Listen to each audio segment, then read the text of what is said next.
Hello दोस्तों, स्वागत है आपका नसीम हसन व्लॉग चैनल में। और आज हम आपको दीदार करवाने वाले हैं ताजमहल का।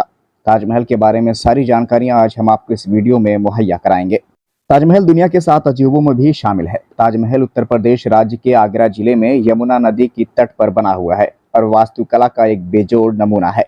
इस वीडियो में हम आपको बताने वाले हैं कि ताजमहल घूमने जाने पर कितना खर्च आता है, ताजमहल में टाइमिंग क्या है और टिकट कितने का है। इन सब की जानकारी इस वीडियो में हम आपको देने वाले हैं, तो वीडियो में आखिर तक जरूर बने रहें।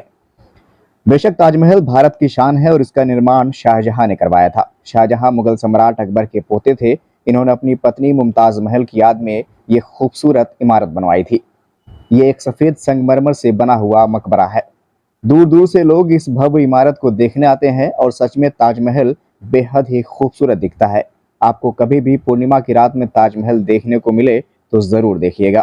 इसे 1632 में मुगल सम्राट शाहजहां ने तामीर करवाया था। ताजमहल को 1983 में यूनेस्को की विश्व विरासत स्थल के रूप में नामित किया गया था। भारत में मुस्लिम कला का गहना और दुनिया की विरासत की सार्वभौमिक प्रशंसनीय कृतियों में से एक है। इसे कई लोगों ने मुगल वास्तुकला का सर्वोत्तम उदाहरण और भारत के समृद्ध इतिहास का प्रतीक माना है। ताजमहल सालाना 7 से 8 मिलियन टूरिस्ट को अपनी ओर आकर्षित करता है। अगर हम बात करें कि आप ताजमहल कैसे पहुंच सकते हैं, तो अगर आप बस के माध्यम से ताजमहल देखने जाना चाहते हैं तो सबसे पहले ये सुनिश्चित कर लें कि आपके शहर से कोई बस आगरा जाती है कि नहीं। वैसे भारत के प्रमुख शहरों जैसे लखनऊ, दिल्ली, जयपुर आदि शहरों से आगरा के लिए बस जाती है। अब आगरा में 2 बस अड्डे हैं। एक का नाम है ईदगाह बस स्टैंड और दूसरे का नाम है ISBT।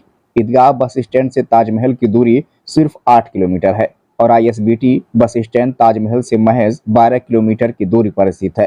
दोनों ही बस स्टैंड से आपको बड़ी आसानी से ताजमहल के लिए ऑटो मिल जाएगी।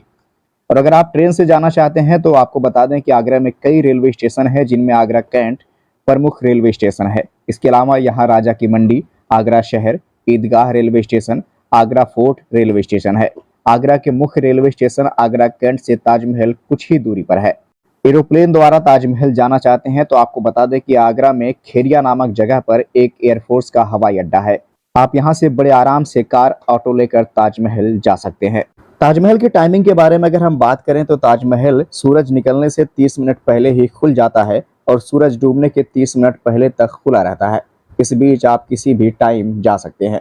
बस ध्यान रखिए कि शुक्रवार यानी जुमा को ताजमहल ना जाएं, क्योंकि शुक्रवार को ताजमहल बंद रहता है और यहाँ नमाज भी होती है। ताजमहल के टिकट प्राइस के बारे में अगर हम बात करें तो भारतीयों के लिए 50 रुपए, वहीं विदेशी पर्यटकों के लिए 1100 रुपए का टिकट लगता है। 15 साल से छोटे बच्चों के लिए यहाँ एंट्री निःशुल्क है, चाहे वो बच्चा भारतीय हो या विदेशी। लेकिन इसके अलावा अगर आप ताजमहल स्थित मुख्य मकबरा भी देखना चाहते हैं तो उसके लिए आपको 200 रुपए का अलग टिकट लेना पड़ेगा, यानी आपको 250 रुपए चुकाने होंगे। ताजमहल की टिकट कहां से खरीदें, अगर इस बारे में जानकारी की बात करें तो एक चीज आपको सबसे पहले बतानी अनिवार्य है कि ऑफलाइन और ऑनलाइन दोनों माध्यम से ताजमहल की टिकट खरीदी जा सकती है। अभी तक फिलहाल आप 3 जगहों से ताजमहल की टिकट खरीद सकते हैं।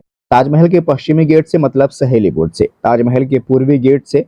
ताजमहल के दक्षिणी गेट से एंट्री नहीं होती, यहाँ से सिर्फ एग्जिट होता है, तो आप दक्षिणी गेट पर कभी न जाएं।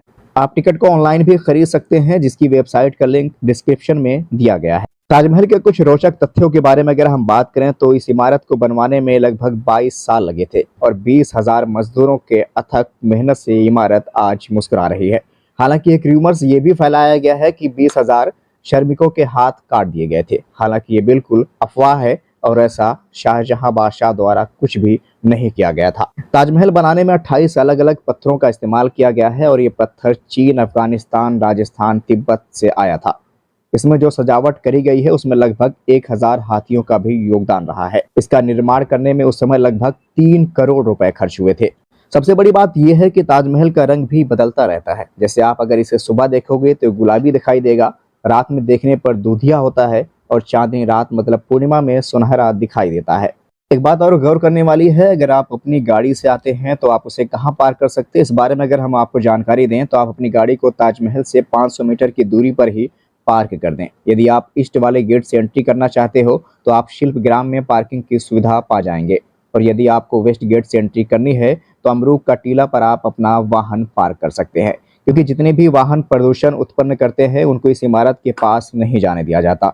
इस ताजमहल में एंट्री के समय आपके पास अगर लगेज है तो लगेज आपको वहाँ पर रखना होगा। हालांकि इसकी सुविधा निःशुल्क मिलती है और आपको उसके लिए कोई चार्ज नहीं देना पड़ता। उसके बाद जब आप वापस ताजमहल का दीदार करके लौटते हैं तो आप अपना लगेज सुरक्षित ले सकते हैं। अब बात करते हैं यहाँ ठहरने की व्यवस्था के बारे में। अगर आप आगरा शहर से बाहर से आते हैं तो यहाँ ठहरने के लिए बहुत सारे होटल्स मिल जाएंगे। जैसे आप रेलवे स्टेशन उतरते हैं तो ऑटो वाले आपको होटल्स के बारे में जरूर पूछते हैं। हालांकि वो उसी होटल पे ले जाते हैं जहां से वो कमीशन पाते हैं, इसलिए बेहतर यही होगा कि आप खुद होटल बुक करें। आप ओयो का इस्तेमाल कर सकते हैं, जहां 500 से 1000 रुपए में आसानी से आपको होटल्स मिल जाएंगे। हालांकि ओयो विजिट करने से पहले आप ऑनर से ज़रूर बात कर लें और आप जो भी होटल रूम का रेंट पे कर रहे हैं उसके बारे में एक बार फाइनल डिस्कशन कर लें, उसके बाद ही विजिट करें। इसके अलावा बहुत सारे होटल्स आसपास ही मिल जाते हैं जो आपको 700-500 पर नाइट के हिसाब से दिए जाते हैं। तो आसानी के साथ आप यहाँ पर विजिट कर सकते हैं और 1 से 2 रात 3 रात जो भी आप रहना चाहते हैं आपके बजट के अकॉर्डिंग आप यहाँ स्टे कर सकते हैं। उम्मीद करता हूँ ये वीडियो आपको ज़रूर पसंद आई होगी। वीडियो अच्छी लगी हो तो लाइक शेयर कीजिए। चैनल पर नए हैं, अभी तक सब्सक्राइब नहीं किया है तो नसीम हसन व्लॉग्स को ज़रूर सब्सक्राइब कीजिए।